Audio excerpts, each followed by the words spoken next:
আমার কাছে এলাকার কেউ আসে না, কিন্তু আমার দাস দেখতে কুৎসিত কালো, এই লুকমানের কাছে সবাই এসে ঘিরে থাকে। কি ওর কাছে কি পায়, কি আছে ওর কাছে?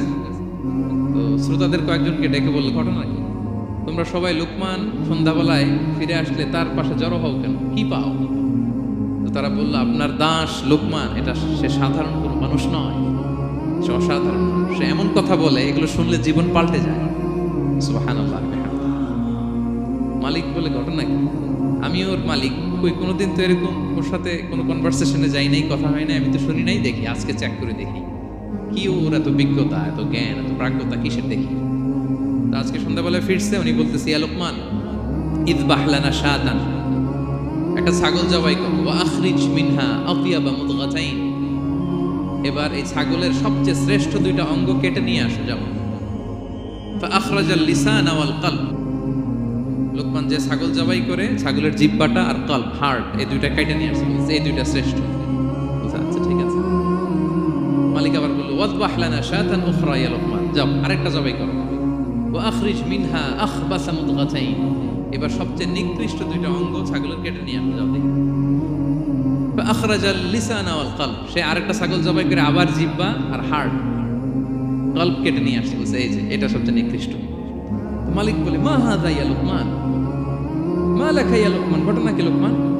শ্রেষ্ঠ দুটো অঙ্গ কাটতে বললাম, জিহ্বার কলিজা হৃদয় কেটে নিয়ে আসলাম, বললাম সবচেয়ে নিকৃষ্ট দুটো অঙ্গ কাটো, আবার জিহ্বার এটা কেটে নিয়ে আসলাম।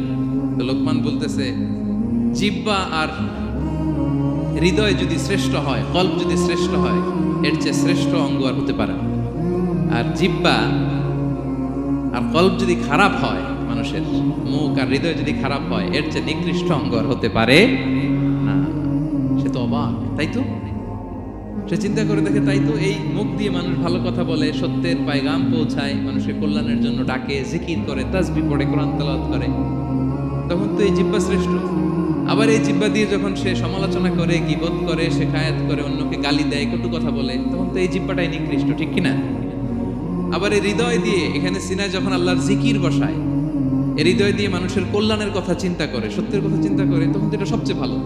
আবার এই হৃদয়ে যদি অন্যের ব্যাপারে হিংসা পুষে রাখে, এই হৃদয়ে যদি সে নিজের ব্যাপারে হাই স্টিম, অহংকার পুষে রাখে, তাইলে হৃদয়ের চেয়ে খারাপ অহংকার হতে পারে?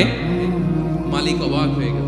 তাই তো লোকমান, আসলেই তুমি অনেক প্রাজ্ঞ, অনেক বিজ্ঞ, যাও, তোমাকে আমি আর এই বন্দিত্বের মধ্যে আটকে রাখতে চাই না, তোমাকে আমি এই ভালো কথাগুলো গণমানুষের কাছে পৌঁছে দেওয়ার জন্য আজ থেকে তোমাকে লোকমান আমি আজাদ করে দিলাম। মুক্ত জীবন পেয়ে মুক্ত বিহঙ্গের মতো তিনি উড়ে বেড়াতে লাগলেন, আর মানুষের কাছে তার এই প্রাজ্ঞ বিজ্ঞচিত কথাগুলো তিনি ছড়াতে লাগলেন।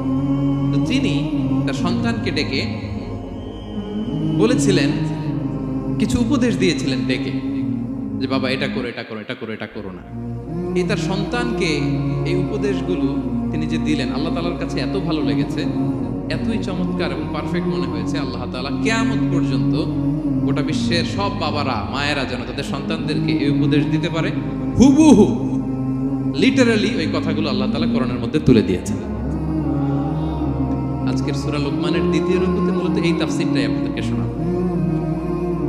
তো কোন প্লট, কোন স্লট আজকে আলোচনা হবে, সবার কাছে ক্লিয়ার? হ্যাঁ, আগ্রহ জাগছে, জানার ব্যাপারে আগ্রহ জাগছে? আচ্ছা, আসুন আমরা মহাবিশ্বের মহাগ্রন্থ আল কুরআনুল কারীম থেকে সরাসরি আলোচনা শুরু করি।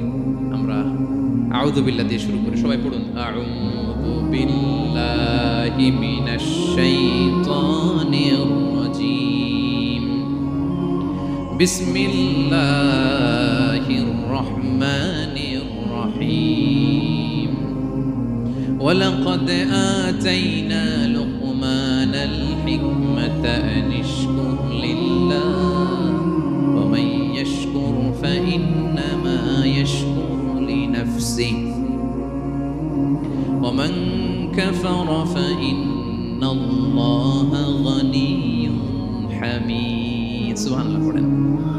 আল্লাহ তাআলা বলছেন, ওয়ালাকাদ আতাইনা লুকমানাল হিকমা, আমি লুকমানকে হিকমত দিয়েছি, প্রজ্ঞা দিয়েছি, আর বলেছি আনিশকুর লিল্লাহ, লুকমান আল্লাহ শুকরিয়া করো। ওয়া মান ইয়াশকুর ফাইন্নামা ইয়াশকুরু লিনাফসি, যে আল্লাহ শুকরিয়া করে সে তার নিজের জন্যই করে, এটা নিজের জন্যই ভালো। ওমান কাফারা ফাইন্নাল্লাহা গানিয়ুন হামিদ। আর যে শুকরিয়া করে না, নাশুকরি করে, অকৃতজ্ঞ হয়, তাহলে জেনে রেখো আল্লাহ তাআলা তিনি গানি, অমুখাপেক্ষী, তিনি হামিদ, সদা প্রশংসিত। সুবহানাল্লাহ পড়ে। তাহলে আল্লাহ তাআলা বললেন আমি লোকমানকে প্রজ্ঞা দিয়েছি, হিকমত দিয়েছি। হিকমত, হিকমত শব্দের সাথে আপনারা পরিচিত আছেন না? আমি লোকমানকে হিকমত দিয়েছি। এটা অনেক দামি জিনিস, সবার থাকে না। হিকমত জিনিসটা কি? না, জ্ঞান হচ্ছে নলেজ, আর হিকমা হচ্ছে বাংলায় বলে প্রজ্ঞা, হ্যাঁ, ইংরেজিতে বলে উইজডম। দেখি কেউ বলতে পারে কিনা, একজন আমাকে শোনান দেখি হিকমতটা কি, দেখি কেউ কিছু বলতে পারেন কিনা। হিকমত মানে ক্ষমতা, একজন বলছে। আচ্ছা, আর অলৌকিক সামথিং, আর শক্তি, আর হ্যাঁ এদিক থেকে যোগ্যতা, আর জ্ঞান। ঠিক আছে, আমার ভাইরা চেষ্টা করছে, আলহামদুলিল্লাহ। আচ্ছা, হিকমত আর ইলমের মধ্যে পার্থক্য আছে। হিকমা is something more than knowledge. আজকে শিখে যান, ইলম মানে যেটা জ্ঞান বা নলেজ, নলেজের সাথে যখন কমন সেন্স যুক্ত হয় তখন ওটা হিকমা হয়ে যায়। সুবহানাল্লাহ কইতে পারলেন না? নলেজ, নলেজ আর common sense, I repeat, knowledge আর কমন সেন্স ইকুয়াল টু হিকমা বা উইজডম। শুধু জ্ঞান থাকলেই হয় না, জ্ঞানটা কিভাবে আপনি অ্যাপ্রোচ করবেন, প্রচার করবেন, প্রেজেন্টেশন করবেন, উপস্থাপন করবেন, এটা জানার দরকার আছে না নাই? অনেকের অনেক জ্ঞান আছে কিন্তু কিভাবে বলতে হয়, কতটুকু বলতে হয় এটা জানে না, তাই না? তাহলে জ্ঞানকে কাজে লাগানোর যে মেকানিজম, যে কর্মকৌশল, এটার নাম হিকমা। আল্লাহ বলেছেন হিকমতের সাথে দাওয়াত দাও, উদউ ইলা সাবিলি রাব্বিকা বিল হিকমা। হিকমতের সাথে দাওয়াত দাও। নামাজ পড়া ফরজ, সবাই জানি না আমরা? এটারে বলে ইলম। কিন্তু নামাজটা কিভাবে পড়তে হয়, রুকু কেমনে দিতে হয়, সেজদা কেমনে করতে হয়, সালাম ফিরায় কিভাবে এটা এক্সিট করতে হয়, এই পুরো মেকানিজমটা জানার নাম হিকমা। তাহলে knowledge plus common sense equal to হিকমা। জ্ঞান আর কমন সেন্স একসাথে যদি হয় এটা উইজডম বা প্রজ্ঞা হিসেবে রিফ্লেক্ট করে। বুঝতে পারছেন? আল্লাহ বললেন আমি লোকমানকে প্রজ্ঞা দিয়েছি। হ্যাঁ, ওমাই ইউতাল হিকমাতা ফাকাদ উতিয়া খায়রান কাসীরা। আর যাকে আমি প্রজ্ঞা দিয়েছি তাকে আমি অনেক কিছু দিয়েছি। সুবহানাল্লাহ। আল্লাহ তাআলা যেন আমাদেরকে প্রজ্ঞা দিয়ে ধন্য করে, আমরাও যেন হিকমতের অধিকারী হতে পারি। আল্লাহ তুমি তৌফিক দান করো। তাইজন্য আল্লাহ বললেন ওয়ালাকাদ আতাইনা লুকমানাল হিকমাতা আনিশকুর লিল্লাহ ওয়া মান ইয়াশকুর ফাইন্নামা ইয়াশকুরু লিনাফসি। আমি লোকমানকে হিকমা দিয়েছি মানে প্রজ্ঞা দিয়েছি, আর বলেছি আমি আল্লাহর শুকরিয়া করো। যে শুকরিয়া করে সে তার নিজের জন্যই করে, যে কুফরি করে, অকৃতজ্ঞ হয়, জেনে রেখো আমি আল্লাহ গানিয়ুন হামিদ। আমি গানি, অমুখাপেক্ষী, হামিদ, সব প্রশংসিত। আল্লাহ লোকমানকে বললেন আনিশকুর লিল্লাহ, আল্লাহর জন্য শুকরিয়া করো। শুকরিয়া যে করে সে তার নিজের জন্যই করে, এখানে আল্লাহর কিছু হয় না। নাকি আমরা শুকরিয়া করলে আল্লাহর ক্ষমতা 1 ইঞ্চি বেড়ে যায়? আমরা গোটা বিশ্বের সবাই সিজদায় পড়ে থাকলে আল্লাহর ক্ষমতা একটু বেড়ে যাবে না? পারবে? আর আমরা সবাই যদি সবচাইতে পাপী হয়ে যাই আল্লাহর ক্ষমতা কমে যাবে না? কমবে। তাহলে লাভ লস আল্লাহর কিছু নাই, লাভ লস সব কাদের? আওয়াজ করে সবাই বলুন, লাভ লস কাদের? শুকরিয়া করলে আমাদের লাভ। লা ইন শাকারতুম লা আযীদান্নাকুম ওয়া লা ইন কাফারতুম ইন্না আযাবি লাশাদীদ। আল্লাহ বলেন যদি তোমরা শুকরিয়া করো নিয়ামত বাড়িয়ে দেব, আর যদি কুফরি করো জেনে রেখো আমার আযাব, আমার পানিশমেন্ট, আমার শাস্তি বড় কড়া। আমি আল্লাহ সব সময় ধরি না, ধরলে ছাড়ি না। ঠিক কি না? ধরে ধরে ধরে না, ধরলে আল্লাহ ছাড়ে না। শুকরিয়া করলে তিনি বাড়াতে থাকে, দিতেই থাকে। শুকরিয়া করবেন তো পাবেন, নিয়ামতে শুকরিয়া করবেন তো পাবেন, করবেন তো পাবেন। তো শুকরিয়া করলে আমাদের লাভ, আমাদের লাভ। হাদিসে কুদসিতে আল্লাহ বলেছেন এই বানি আদম সবাই মিলে, হ্যাঁ, আলা আতকা কলবি রাজুলিন ওয়াহিদ, তোমরা যদি সবাই সবচেয়ে মুত্তাকি হয়ে যাও, ইবাদতে লুটিয়ে পড়ো সবাই, আমার কিচ্ছু পারবে না। আর তোমরা সবাই যদি আফজারি কলবি রাজুল ওয়াহিদ, সবচেয়ে নিকৃষ্ট আত্মার মানুষ হও, পাপাচারে ডুবে যাও, আমি আল্লাহর ক্ষমতার 1 ইঞ্চিও কমবে না। তাহলে শুকরিয়া করলে কাদের লাভ? সেটাই আল্লাহ বললেন শুকরিয়া করলে তোমাদের লাভ। ওমান কাফারা ফাইন্নাল্লাহা গানিয়ুন হামিদ। তিনি অমুখাপেক্ষী, অমুখাপেক্ষী। তিনি কারো কাছে ঠেকা না, কিন্তু আমরা তার কাছে ঠেকা, ঠিক কিনা? আমরা বিপদে পড়লে কার কাছে চাই? আল্লাহ কারো কাছে চায়? আমাদের ফরিয়াদ আমরা কার কাছে জানাই? আল্লাহর কি কারো কাছে ফরিয়াদ জানানো লাগে? তিনি গনিয়ুল হামিদ, অমুখাপেক্ষী, কারো প্রতি তিনি মুখাপেক্ষী নয়। গোটা বিশ্ব তার কাছে প্রার্থনা করে, গোটা বিশ্ব মুখ থুবড়ে তার কাছে পড়ে থাকে, গোটা বিশ্ব লুটিয়ে পড়ে সিজদায় পড়ে তার কাছে রোনাজরি করে, কিন্তু তিনি কারো কাছে কিছু যেতে হয় না। তিনি গনিয়ুল হামিদ। এরপর আল্লাহ তাআলা সেদিন লুকমান আলাইহিস সালাম সন্তানকে কি উপদেশ দিলেন এরপরের আয়াত থেকে শুরু করলেন। আল্লাহ তাআলা বললেন, ওয়া ইয ক্বালা লুকমানু লিবনিহি ওয়া হুয়া ইয়াইদুহু ইয়া বুনাইয়া লা তুশরিক বিল্লাহ ইন্নাশ শিরকা লাযুলমুন আযীম। আল্লাহ বললেন, স্মরণ করুন সে সময়ের কথা যখন লোকমান তার সন্তানকে বলেছিল, কি অবস্থায়? ওয়া হুয়া ইয়াইদুহু, ওয়াজ করতেছিল, ছেলেকে নাসিহাত করতেছিল, কাউন্সেলিং করতেছিল। ফ্যামিলিতে এটা খুব জরুরি, নাসিহা করা, একে অপরকে উপদেশ দেয়া। কারণ আর দিন ও নাসিহা, দিন মানেই কল্যাণ কামনা করা, দিন মানেই অন্যকে কি দেয়া? উপদেশ দেয়া, নাসিহা দেয়া। এটা যেন আমরা দেই। এজন্য ফ্যামিলি কাউন্সেলিংটা জরুরি। নিজেই হুট করে সব সিদ্ধান্ত নেবেন না। আপনার স্ত্রীর সাথে পরামর্শ করুন, আপনার সন্তানদের সাথে পরামর্শ করুন। দেখেন সাইয়েদনা ইব্রাহিম আলাইহিস সালাম তিনি স্বপ্নে দেখলেন তিনি ইসমাইলকে জবাই করতেছেন। এটা দেখেই ডিরেক্টলি জবাই করতে উদ্যত হলেন না। তিনি ছেলেকে বললেন, ফানজুর মাযা তারা ইন্নী রাআইতু ফিল মানামি আন্নী আযবাহু। ইসমাইল, আমি স্বপ্নে দেখেছি যে আমি তোমাকে কি করছি? জবাই করছি। ফানজুর মাযা তারা, what's your opinion about it, what do you think about it. এবার বলো তোমার অপিনিয়ন কি, তুমি কি ভাবছো? আমি দেখেছি তোমাকে জবাই করছি, তোমার অপিনিয়ন বলো। দেখেন, যেমন বাবা তেমন ছেলে। বাপ কা বেটা সিপাহী কা ঘোড়া কুছ না হতো থোড়া থোড়া, সুবহানাল্লাহ বিহামদি। যেমন বাবা তেমন ছেলে। ছেলে বলে, ইয়া আবাতি ফাআল মা তুমার, বাবা আপনি যা দেখেছেন তাই করেন। সাতাজিদুনি ইনশাআল্লাহু মিনাস সাবিরিন, আপনি অচিরে আমাকে ধৈর্যশীলদের অন্তর্ভুক্ত পাবেন। আল্লাহু আকবার। বাবা আপনি ভয় পাবেন না, বিচলিত হবেন না, আমার কারণে আপনি আল্লাহর কাছে লজ্জিত হবেন না। আপনি যেমনটি দেখেছেন তেমনটি করুন, ভয় পাবেন না, অচিরেই আপনি আমাকে ধৈর্যশীলদের অন্তর্ভুক্ত পাবেন। যেমন বাবা তেমন ছেলে, ঠিক তেমন রেসপন্স, ঠিক তেমন উত্তর। সাথে সাথে বললেন, বাবা আপনি ভয় পাবেন না, করুন। তো দেখেন, আল্লাহর নবী ইব্রাহিম আলাইহিস সালাম স্বপ্নে যেটা দেখেছেন আল্লাহর পক্ষ থেকে এসেছে। চাইলেই তো ছুরি চালাতে পারতেন, চালিয়েছেন? কি করছেন?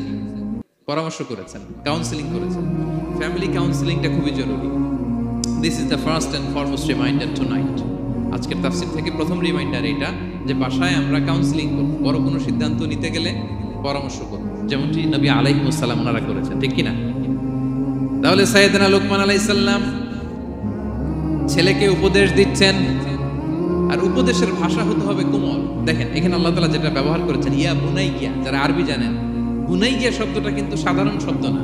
হ্যাঁ, ইবনুন থেকে বুনাই মানে খুব আদর করে ছোট্ট বাচ্চাকে আমরা যেটা ডাকি, ও আমার কলিজার টুকরা সন্তান, ও আমার সোনামণি, হ্যাঁ, ও আমার ছোট্ট মণি, ও আমার বাজান, হ্যাঁ, ও আমার আব্বু। আর কি বলেন ছেলে মেয়েদেরকে আপনি?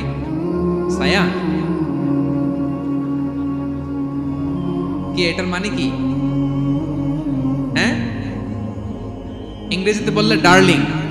আর ঠিক আছে, ডার্লিং কিন্তু সবাইরে বলা যায়, মানে যাকে আপনি লাভ করেন, ভালোবাসেন, আপনার ছেলেকে ডার্লিং বলতে পারেন, মেয়েকে বলতে পারেন, আপনার ওয়াইফকে বলতে পারেন, অন্য আবার অন্যান্য নারীদেরকে বলা যাবে, স্ত্রী পর্যন্ত, হ্যাঁ, কাছের যারা এদেরকে। তো মালয়েশিয়ান ভাষা তো আমি জানি না, মালয়েশিয়াতে যেটা বলে ওইটা দিয়ে ডাকবেন, খুব সোহাগ দিয়ে, আদর দিয়ে।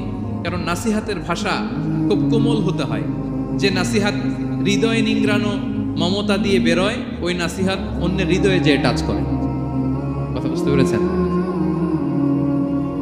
যেটা হৃদয় নিংড়ানো ভালোবাসা থেকে বেরোয় নাসিহাত, সেটা আপনার ছেলের হৃদয়ে যে টাচ করবে, ক্লিক করবে।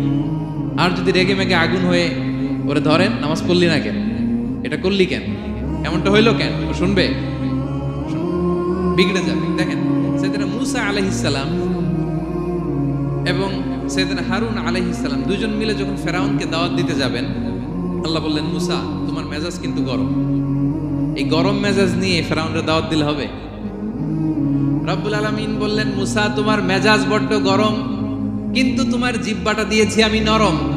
এই নরম জিহ্বা দিয়ে ফেরাউনের দরবারে যে যখন দাঁড়াবা, ফাকুলা লাহু কাওলান লাইয়িনান লাআল্লাহু ইয়াতাযাক্কারু আও ইয়াখশা।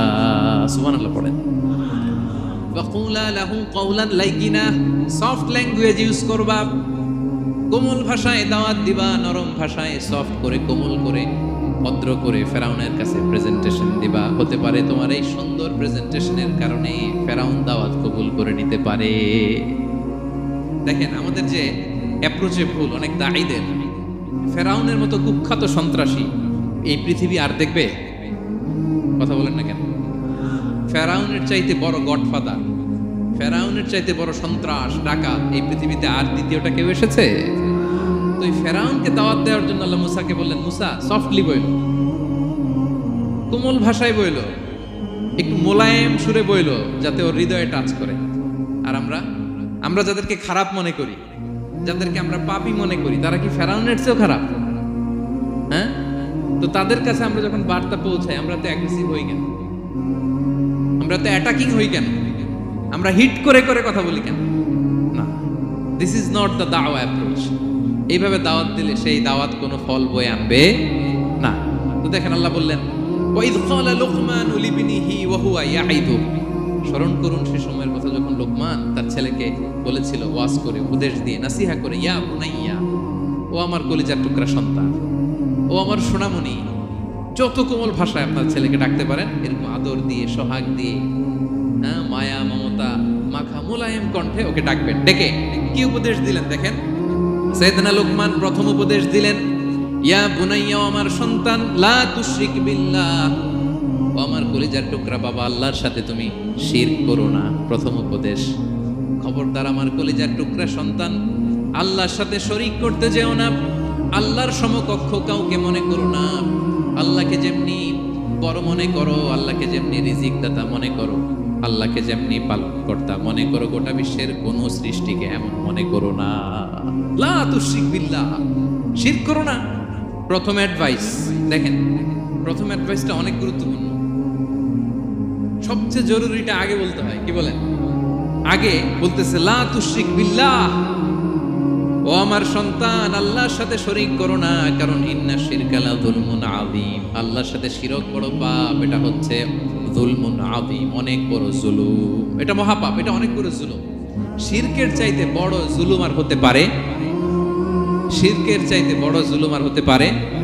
কারণ এই জুলুম আপনি সৃষ্টি হয়ে করতেছেন কার প্রতি? বুঝে থাকলে উত্তর দেন। এই জুলুম আপনি সৃষ্টি হয়ে কার প্রতি করতেছেন? আল্লাহর প্রতি। জুলুম কারে বলে দেখি, কে বলতে পারে? অত্যাচার আর মানুষের হক নষ্ট করে। মাশাআল্লাহ, অনেক চমৎকার, এটা জুলুম। তার মানে অধিকার নষ্ট করা। কি বলেন? অধিকার হরণ করা, এটা হচ্ছে জুলুম। ইনসাফ বিরোধী কাজ করা, এটা জুলুম। এই যে আল্লাহ তাআলা আমাদের সৃষ্টি করলেন, অস্তিত্বহীনতা থেকে তিনি আমাদের অস্তিত্ব দিলেন, আমাদেরকে রিজিক দিলেন, নেয়ামত দিয়ে আমাদেরকে ধন্য করলেন। তো আল্লাহ তাআলার অধিকার ছিল না যে তাকেই আমি সিজদা দিব? এটা তার অধিকার। এটা কার রাইট? আমরা হিউম্যান রাইটস নিয়ে কথা বলি, অ্যানিমাল রাইটস নিয়ে কথা বলি, উইমেন রাইটস নিয়ে কথা বলি। ইবাদতের অধিকারী তিনি, এটা তার অধিকার। তার জন্য আমরা সিজদায় লুটিয়ে পড়বো। তো এই সিজদা আপনি ওদিকে না দিয়ে যদি মাজারে দেন, আল্লাহর অধিকার নষ্ট করছেন না? কথা বলেন, এটা ইনসাফ হইছে? যিনি রিজিক দিল, যিনি সৃষ্টি করলো, যিনি নিয়ামত দিল, তার ইবাদত না করে আপনার মতো আরেকটা সৃষ্টির সামনে আপনি এরকম নমস্ত নমস্ত গান, এটা তার অধিকার হরণ হয়েছে না? এটা ইনসাফ বিরোধী হয়েছে না? এজন্য আল্লাহ বলেছেন, ইন্না শিরকা লা যুলমুন আযীম। শিরকে সবচেয়ে বড় জুলুম বলার কারণ কি? কারণ আপনি সৃষ্টি হয়ে স্রষ্টার উপর জুলুম করেছেন। এর চেয়ে বড় জুলুম আর হতে পারে? এজন্য সাইয়েদনা লুকমান আলাইহিস সালাম বললেন, ইয়া বুনাইয়া লা তুশরিক বিল্লাহ, ও আমার কলিজার টুকরা সন্তান, খবরদার খবরদার, কশিন কালেও আল্লাহর সাথে শিরক করবে না। কারণ শিরক হলো সবচাইতে বড় জুলুম, সবচেয়ে বড় পাপ, সব পাপের বাপ। এর নাম হচ্ছে শিরক। এর চেয়ে বড় পাপ হতে পারে? পাপের জগতে যদি র্যাঙ্কিং করেন, নাম্বার 1 সবাই সবাই নাম্বার ওয়ান।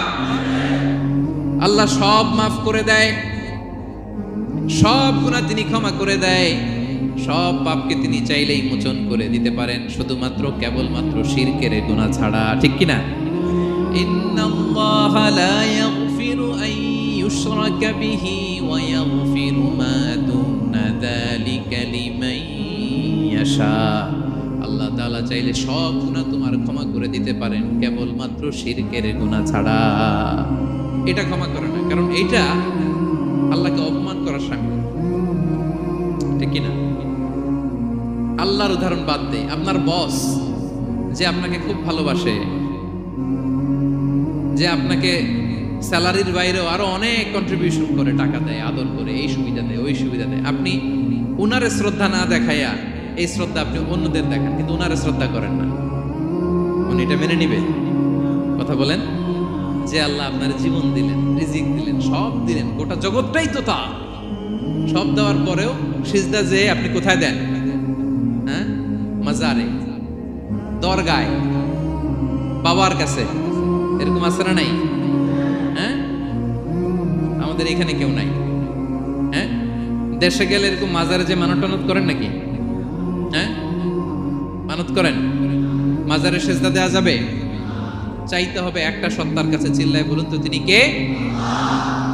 এজন্য বিশ্বনবী বলেন, ইদা সাআলতা ফাসআলিল্লাহ, চাইলে আল্লাহর কাছে যাও। ওয়া ইদা ইসতাআনতা ফাসতাইন বিল্লাহ, সাহায্য যদি চেতে হয় একজনের কাছে চাইবা। চিল্লায় বলেন তিনি কে? নাকি বাবার কাছে? হ্যাঁ, দয়াল বাবা রে দয়া করো আমারে। আপনার বাবার যখন ডায়রিয়া হয় উনি চায় কার কাছে? আপনার বাবা যখন বিপদে পড়ে কাঁদে কার কাছে? এই জন্য আমরা যাবো কার কাছে? দয়াল আল্লাহ রে দয়া করো আমারে, এটা বলতে হবে। ঠিক কিনা? বলেন সবাই, দয়াল আল্লাহ রে দয়া করো আমারে। এজন্য এই জিনিসটা সাইয়েদনা লুকমান আলাইহিস সালাম প্রথমে ফোকাস করলেন, বললেন লা তুশরিক বিল্লাহ, ও আমার কলিজার টুকরা সন্তান, আল্লাহর সাথে শিরক করো না, খবরদার। আল্লাহর সাথে কাউকে সমকক্ষ মনে করবা না, কারণ ইন্না শিরকা লা যুলমুন আযীম, শিরক হলো সবচাইতে বড় পাপ, মহা জুলুম। এই জুলুম আল্লাহর প্রতি করা হয়। তাহলে প্রথম উপদেশটা বুঝতে পারছেন আমার প্রিয় ভাইরা? আল্লাহর সাথে শিরক করা চলবে। চাইবো কার কাছে? সন্তান হয় না, কই চাবেন? নাকি মাজারে? মাজারে চাওয়া যাবে? বাবার কাছে চাওয়া যাবে? ছেলে সন্তান দেয় কে? মেয়ে দেয় কে? ছেলে মেয়ে দুটোই দেয় কে? ছেলেও দেয় না, আবার মেয়েও দেয় না। চিৎকার করে বলেন তো তিনি কে? আমরা তার কাছে চাইব। সব পরিস্থিতিতে আমরা একজনের কাছে চাইব, তিনি কে? আবার রব্বুল আলামিন বিশ্বনবীকে জানিয়ে দিলেন, ও নবী শোনো শোনো, তোমার আগে সব নবীকে আমি জানিয়ে দিয়েছি, লা ইন আশরাকতা লা ইয়াহবাতান্না আমালুকা ওয়া লা তাকুনান্না মিনাল খাসিরিন। তুমি যদি আল্লাহর সাথে কাউকে শিরক করে ফেলো, তোমার সব আমলগুলো বাতিল হয়ে যাবে, কিয়ামতের ময়দানে তুমি হবা খাসিরিন, ক্ষতিগ্রস্ত, কিছুই থাকবে না। কিয়ামতের ময়দানে তুমি হবা হাই হাই কোম্পানির ম্যানেজার। যদি শিরক করো তোমার আমল বাতিল, খবরদার, কিয়ামতের দিন তুমি হাই হাই করবে, অভাগা দুর্ভাগা হয়ে উঠবে। এজন্য শিরককেও আমরা না বলে দিব। শিরকের সাথে আমাদের কোনো সম্পর্ক আছে? জোরে বলেন। গুরুত্বপূর্ণ পয়েন্ট। এজন্য ছেলেকে আগে বললো, বাবা খবরদার শিরক করো না। আবার হাদিসে কুদসিতে রব্বুল আলামিন বলেন, গোলাম কিয়ামতের কঠিন ময়দানে গোটা জমিন পরিমাণ গুনার বোঝা নিয়ে যদি তুমি আমি আল্লাহর দরবারে হাজির হয়ে যাও, আর ওই গুনার বোঝার মধ্যে যদি শিরকের গুনাহ না থাকে, আমি আল্লাহ গোটা জমিন পরিমাণ ক্ষমার বস্তা নিয়ে তোমার কাছে হাজির হয়ে যাব। কথাটার ওজন দেখছেন? জমিন পরিমাণ গুনাহ নিয়ে আসছো আমার কাছে কিয়ামতের দিন। ওই গুনার মধ্যে অনেক ধরনের গুনাহ, নামাজ পড়ো না, রোজা রাখো না, এই করছো সেই করছো, কিন্তু এই গুনার বিশাল পৃথিবী পরিমাণ গুনার বোঝার মধ্যে শিরকের গুনাহ নাই। তাহলে আমি আল্লাহ এই দুনিয়া পরিমাণ ক্ষমার বোঝা নিয়ে তোমার কাছে চলে আসবো। শিরক করা যাবে? তাহলে প্রথম উপদেশ দিলেন, হে আমার কলিজার টুকরা সন্তান, শিরক করো না। শিরক করো না। আমার ভাইয়েরা, আমার কলিজার টুকরা ক্লাঙের ভাইয়েরা, সন্তানদেরকে এই শিরকের ব্যাপারে, শিরকের ভয়াবহতার ব্যাপারে আপনাকে জানাতে হবে। It's your duty. আপনি শুধু বাবা হইলেই চলবে না, আপনার ছেলে মেয়ে কোন পথে চলবে এটা আপনাকে ঠিক করে দিতে হবে।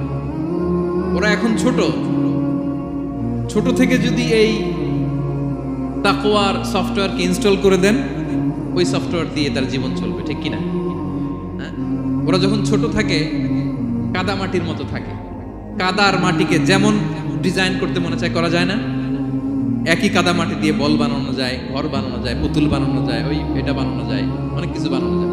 কিন্তু এটা যখন শুকিয়ে শক্ত হয়ে যায় আর কিছু করা যায়? হ্যাঁ, আমাদের আঞ্চলিক ভাষায় বলে কাঁচা না নোয়ালে বাঁশ, পাকলে করে। ছোটবেলা থেকেই now this is the high time ওদেরকে এডুকেট করার, এখন মুখ্যম সময়। এটা আপনার রেসপন্সিবিলিটি, বাবা হিসেবে করতেই হবে। নতুন প্রজন্মকে আমাদের বাঁচাতেই হবে, ঠিক কিনা? মানুষের পেট থেকে বেরোলেই কেউ মানুষ হয় না। গরুর পেট থেকে যেটা বেরোয় এটা গরু, ছাগলের পেট থেকে বেরোলেই ছাগল হয়ে যায়, হাতির পেট থেকে বেরোলেই হাতি হয়ে যায়। কিন্তু মানুষের পেট থেকে একটা কিছু বেরোলেই ওটা মানুষ হয়, ওটার মানুষ বানাতে হয়। কি করতে হয়? মানুষ বানাতে হয়। গরুকে কেউ কোনোদিন বলে না তুই গরুর মতন গরু হ। ছাগলরে কেউ কোনোদিন কইছে যে তুই ছাগলের মতো ছাগল হ। কিন্তু এই মানুষকেই বলা হয় তুমি মানুষের মতো মানুষ হও, মানুষের মতো মানুষ হও। মানুষের মতো মানুষের বড্ড অভাব, ঠিক কিনা? তো আমাদের ছেলেমেয়েরা মানুষের মতো মানুষ হোক, আমরা চাই কি চাই না? এই উপদেশগুলো আমাদের দিতে হবে, ওদেরকে জানাতে হবে। ছোট্ট মানুষ অনেক কিছুই বুঝে না, ওদেরকে কোনটা সত্যবাদিতা, কোনটা ন্যায়পরায়ণতা, কোনটা আমানতদারিতা, কোনটা চুরি ধরে ধরে বোঝাতে হয়। আমাদের ছোট্ট সোনামণিরা দেখবেন ছোটবেলায় ওই ছোট অবস্থায় যারা থাকে, ছোট স্কুলে যায়, স্কুলে যে আরেকজনের পেন্সিল ব্যাগে করে নিয়ে আসে দেখবেন। মানে ওরে দিয়েছেন আপনি ব্লু কালারের, ওর এটা ভালো লাগে নাই, ওর ভালো লাগছে পিঙ্ক কালারের একটা, তো আরেকজনের পিঙ্ক কালারের পেন্সিল ব্যাগে করে নিয়ে আসছে, রাবার নিয়ে আসছে। ও খারাপ মনে আনে নাই, কারণ ও জানে না, ও ভাবছে যেটা সুন্দর লাগে ওইটাই মনে হয় আমার। কিন্তু অন্যের জিনিস যে না বলে নিয়ে আসলে এটাকে চুরি বলে, ওইটা জানেই না। তো এগুলো ওদেরকে জানানোর, শিখানোর দরকার আছে না নাই? দায়িত্বটা কার? বাবা মায়ের। আমার প্রিয় ভাইয়েরা, সন্তানদেরকে যেন আমরা গাইড করি, ইনস্ট্রাক্ট করি, আমরা যেন ওদেরকে শিখাই কোনটা সত্য কোনটা মিথ্যা। এখন তো এই যে সোশ্যাল মিডিয়ার যুগ, এটা ছাড়া খেতেই চায় না, তাই না? ঘুমাতেই চায় না। সে কি দেখে এটা আপনার জানতে হবে। সে কোথায় যায়, সে কার সাথে মেশে, সে কোন সাইটগুলো ব্রাউজ করে, এটা বাবা হিসেবে জানার দরকার আছে না নাই? প্যারেন্টিং কন্ট্রোলের একটা ব্যবস্থাপনা আছে, আপনি কন্ট্রোল করে দিতে পারবেন। আপনি সাইন করে দিবেন ইউটিউবে আপনার জিমেল দিয়ে, ও কি দেখে আপনি সব চেক করতে পারবেন হিস্ট্রিতে।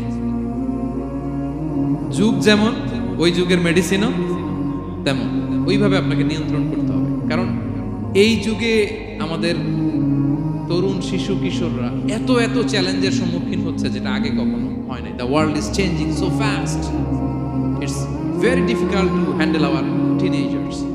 ওদের প্রশ্ন শুনলে আপনি অবাক হয়ে যাবেন। আমি উত্তর দিতে পারি না মাঝে মাঝে, আমার ছোট মেয়ের অনেক প্রশ্নের উত্তর দিতে পারি না, মানে পারি, ও মানতে চায় না, আর্গুই করে, এমন এমন কথা বলে যেগুলো আমরা 10-15 বছর বয়সেও শিখি নাই। আজকে 5-6 বছরের ছোট বাচ্চা, ছেলে মেয়ে আপনাকে এমন প্রশ্ন করবে আপনি অবাক হয়ে যাবেন। এজন্য ছোটবেলা থেকেই ওদের মন মস্তিষ্কের ভেতরে এই ইসলামের শিক্ষাটা ঢুকাই দিতে হবে। আমার ভাইয়েরা, ইসলাম সেটাই চায় যে এইমাত্র জন্মগ্রহণ করছে যে বাচ্চাটা, নবজাতক, নিউ বর্ন বেবি, ওর আমল নামা শুরু হয়েছে। সবাই বলেন, এইমাত্র ভূমিষ্ঠ একটা বাচ্চার আমল নামা শুরু হয়েছে। তারপরে ইসলাম বলে ওর কানের সামনে আল্লাহু আকবার বলে আল্লাহর নামটা ঢুকিয়ে দাও। এখনো আমল নামা শুরু হয় নাই, এখনো ভালো খারাপের কিছুই হয় নাই, তারপরও আল্লাহ বলে দুনিয়াতে আসার সাথে সাথে আজান দিয়ে ইসলামের কথাটা কানের ভেতরে ঢুকায়া দাও। আমাদের দায়িত্ব হচ্ছে ওদেরকে এডুকেট করা। 1 নাম্বার উপদেশ তিনি দিলেন, লা তুশরিক বিল্লাহ, শিরক করো না, শিরক মহাপাপ। এই পয়েন্টটা বুঝতে পারছেন সবাই? উনি বেসিক্যালি ওনার সন্তানকে 9টা উপদেশ দিয়েছিলেন। কয়টা? সবাই বলুন, 9টা। এরপর আল্লাহ তাআলা আরেকটা এক্সট্রা উপদেশ দিয়ে দিয়েছেন, 9 আর 1 মিলে তিলকা আশারাতুন কামিলা, একেবারে ফাইনাল, 10টা হয়ে গেছে, পরিপূর্ণ। তো শিরকের ব্যাপারে সতর্ক করার সাথে সাথে আল্লাহ তাআলা নিজ থেকে একটা উপদেশ দিলেন। আল্লাহ তাআলা কি বললেন? রব্বুল আলামিন বললেন, ওয়াসাইনাল ইনসানা বিওয়ালিদাইহি হামালাতহু উম্মুহু ওয়াহানান আলা ওয়াহান ওয়া ফিসালুহু ফি আমাইনি আন ইশকুর লি ওয়া লিওয়ালিদাইকা ইলাইয়াল মাসির। সুবহানাল্লাহ পড়ে। আল্লাহ বললেন, ওয়াসাইনাল ইনসানা বিওয়ালিদাইহি। শিরকের কথা যখন লোকমান সন্তানকে জানালো, এবার আমি আল্লাহ পৃথিবীর মানুষগুলোরে জানিয়ে দিলাম, খবরদার খবরদার, মা বাবার সাথে কখনো খারাপ আচরণ করো না। ওয়াসাইনাল ইনসান, মানুষকে আমি ওসিয়ত করলাম, রেকমেন্ড করলাম, ভার্ডিক্ট জারি করে দিলাম, বিওয়ালিদাই, মা বাবার ব্যাপারে তাদের সাথে সদাচরণ করবে। মা বাবার সাথে খারাপ আচরণ করা যাবে। জান্নাতে একটা দরজা আছে, নাম আল আব, বাবা, আর একটা আল উম, মা। যারা বাবা মার সাথে ভালো আচরণ করছে তারা ওইটা দিয়ে ঢুকবে। সুবহানাল্লাহ পড়ে। এক লোক বললেন, ইয়া রাসূলুল্লাহ, আমার মাকে কাঁধে করে কাবার চারদিকে ঘুরিয়েছি, তাওয়াফ করিয়েছি, প্রচন্ড রোদের মধ্যে আমার মাকে কাঁধে করে কাবার চারদিকে লাব্বাইক লাব্বাইক বলে অনেকবার ঘুরিয়েছি। ইয়া রাসূলুল্লাহ, আপনি আমাকে বলে দেন, ছোটবেলা যখন আমি আমার মায়ের বুকের দুধ খেয়েছি, ওই দুধের সুদটুকু আদায় হয়েছে কিনা? বিষ্ণুই বললেন, কি প্রশ্ন করলা তুমি? লাউ কাতা'তা জিলদাক, তুমি যদি তোমার গায়ের চামড়া কেটে জুতা বানিয়ে দাও, চামড়াটা কেটে শুকিয়ে যদি জুতা বানিয়ে তোমার মায়ের পায়ের নিচে দিয়ে দাও, ছোটবেলায় মায়ের বুকের যে দুধ খেয়েছো, একটা দুধের এক ঢোক দুধ খাওয়ার শোধ আদায় হবে না।